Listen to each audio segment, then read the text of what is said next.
પણ જ્યારે ખરેખર એક ગરમ હોય ને બીજું શાંત થઈ જાય અને બીજું ગરમ હોય ને ત્યારે એક શાંત થઈ જાય, આ જે દાંપત્ય જીવન છે ને ખરા અર્થની અંદર એક સાર્થક ને એક ઉદાહરણ બની શકે. એ 7 વર્ષની અંદર મેં જે નિખિલને નહોતા ઓળખ્યા એ છેલ્લા 3 વર્ષની અંદર મેં એને ઓળખ્યા છે. કે પણ આ વિદ્યાર્થી સાયન્સને બિલકુલ લાગુ ન પડે, કારણ કે સાયન્સની અંદર સબ્જેક્ટ એક ફાવવા તો જોઈએ. 5 વર્ષ ત્યાં અભ્યાસ કર્યો એટલે 5 વર્ષના મારી પાસે સિલ્વર મેડલ છે અને BBAની અંદર કોલેજ 4th હતી એનોય ગર્વ છે.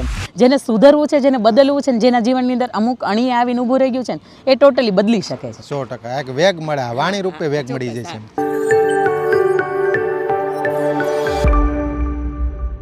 નાના બાળકોથી લઈ યુવાનો, યુવા દીકરી, યુવાનો, સમાજના બુઝુર્ગો, તમામ સમાજના વર્ગને એક નવી પ્રેરણા આપે છે.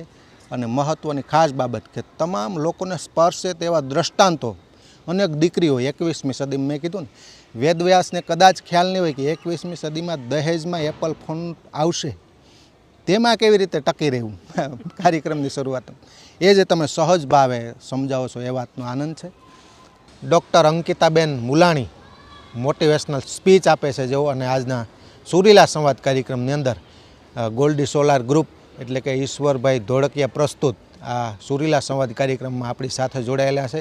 અંકિતાબેન, ખૂબ ખૂબ કાર્યક્રમમાં આપનું સ્વાગત છે. આપનો પણ ખૂબ ખૂબ ધન્યવાદ કે આપણે ખૂબ મજાની આ વાતો છે એને અહીંયા પ્રસ્તુત કરવાનો મોકો આપ્યો છે. બેન, સહજ ભાવે આપણે રજૂઆત કરીએ કે આમ તો તમે સ્પીચના વક્તા છો એટલે હું બહુ પ્રશ્ન નહીં કરું, પરંતુ કાર્યક્રમના પ્રથમ પડાવની અંદર જો કે અનેક માર્મિક વાતો કરવી છે, મહિલા સશક્તિકરણ, દાંપત્ય જીવન, સાસુ વહુના ઝઘડા, તમામ મુદ્દા પર વાત કરવી છે. સહજ ભાવે તમારો પરિચય, તમારું બાળપણ, અભ્યાસ સાથે જે આની પ્રેરણા મળે લોકોને એ વાતો, અત્યાર સુધીની જે સફર છે, વચ્ચે વચ્ચે પ્રશ્ન નહીં કરી, તમારી સ્વેચ્છાએ 10 કે 12 મિનિટની અંદર થોડો કે જેમાંથી સમાજને પ્રેરણા મળે એવી રીતે તમારો થોડો પરિચય આપે આખો. નમસ્કાર.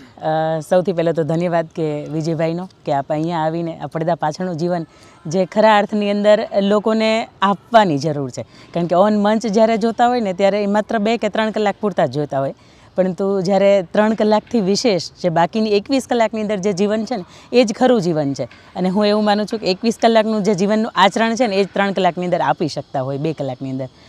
મૂળ મારી વાત કરું તો ખૂબ નાનકડા ગામડાની અંદર ઉછરેલી હું માણસ છું અને અમરેલી જિલ્લાનું ધારગણી ગામ, અને ધારગણી ગામની અંદર તો કદાચ ઝવેરચંદ મેઘાણીએ પણ ખૂબ વાતો લખી છે.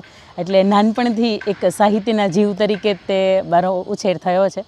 અને જ્યારે 5મું 6ઠું ભણતી, ખૂબ તોફાની સ્વભાવનો મારો સ્વભાવ હતો, અને ત્યારે પપ્પાને એવું થયું કે આ 5મું 6ઠું ભણે છે ને આટલા બધા તોફાન સખત, અને દીકરીની જાત છે, મારે થોડીક તો એને અનુશાસનની અંદર કેળવવી પડશે. એટલા માટે એણે મને થોડુંક પોતાનાથી દૂર એટલે